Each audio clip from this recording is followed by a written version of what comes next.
Videoni oxirigacha ko'ring, qara ketay ko'rmay aytaman. Ilon quruq qolmagan bo'laydi yana. Ha singlim, suvga tushgan delfinda lappalab ketyapsiz, tinchlikmi? Qarashlar zingiz mushukka o'xshaydi o'rgilay. Shoshib kelganingizga qaraganda nimadirdan quruq qolganga o'xshaysiz. O'sha gap rostmi? Qaysi gap? Hamma penzionerlar shuncha qarab o'qib kelyapti. Chunki 8, 9, 10 may kunlari nafaqaxo'r hamda nuroniylar uchun maxsus sovg'alar berilyapti. Bu qanaqa taklif?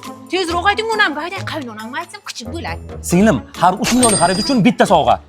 6 millionga ikkita, 9 millionga uchta, 100 milliongacha. Endi 100 ni 3 ga bo'lib oling-da. Ey xudo, tushuncha sovg'alarni qiyra sig'diraman. Xullas kalom, xaridingiz qancha ko'p bo'lsa, sovg'alar ham shuncha ko'p. Singlim, siz qayerga? Araba-paravalar yo'qmi? Sovg'alar o'g'irlik qilyapti. Singlim, endi qayerga? Amma xaladagi nuroniy penzionerlarni yuvaraman. Sovg'alar yetmay qolsa o'zlaringizdan ko'ringlar. Faqatgina 8, 9, 10 may kunlari ishonch do'konlarida nafaqaxo'rlar hamda nuroniylar uchun kafolatlangan sovg'alar har 3 million so'mlik xaridlar uchun sizlarni kutamiz.